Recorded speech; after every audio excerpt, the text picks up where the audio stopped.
and welcome to Storytime with CJ.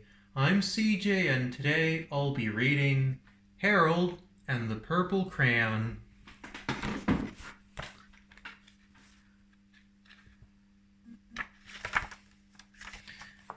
Harold and the Purple Crayon by Crockett Johnson. One evening, after thinking it over for some time, Harold decided to go for a walk in the moonlight.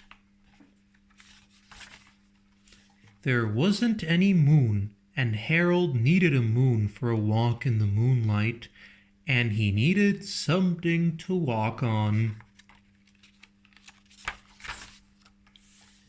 He made a long, straight path so he wouldn't get lost, and he set off on his walk, taking his big purple crayon with him. But he didn't seem to be getting anywhere on the long, straight path, so he left the path for a shortcut across a field, and the moon went with him. The shortcut led right to where Harold thought a forest ought to be. He didn't want to get lost in the woods, so he made a very small forest with just one tree in it.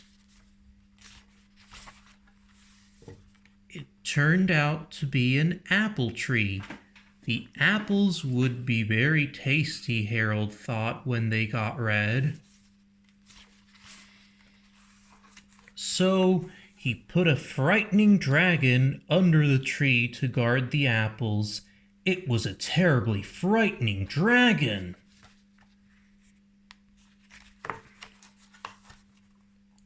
It even frightened Harold. He backed away. His hand holding the purple crayon shook.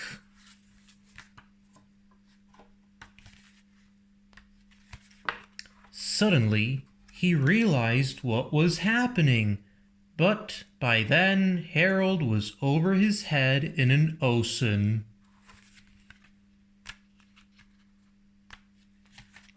He came up thinking fast, and in no time he was climbing aboard a trim little boat. He quickly set sail, and the moon sailed along with him. After he had sailed long enough, Harold made land without much trouble. He stepped ashore on the beach, wondering where he was. The sandy beach reminded Harold of picnics, and the thought of picnics made him hungry, so he laid out a nice, simple picnic lunch. There was nothing but pie, but there were all 9 kinds of pie that Harold liked best. When Harold finished his picnic, there was quite a lot left. He hated to see so much delicious pie go to waste. So Harold left a very hungry moose and a deserving porcupine to finish it up.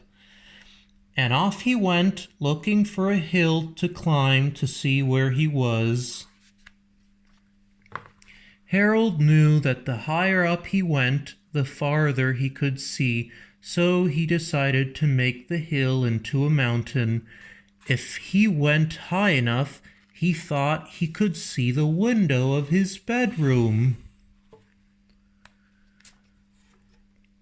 He was tired, and he felt he ought to be getting to bed. He hoped he could see his bedroom window from the top of the mountain. But as he looked down over the other side, he slipped, and there wasn't any other side of the mountain. He was falling in thin air. But luckily, he kept his wits and his purple crayon. He made a balloon, and he grabbed onto it.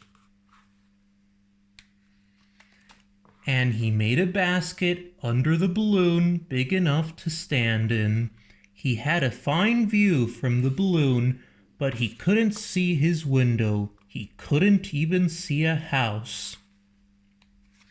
So he made a house with windows, and he landed the balloon on the grass in the front yard.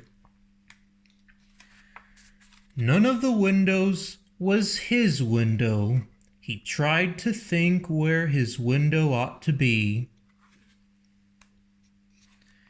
He made some more windows. He made a big building full of windows.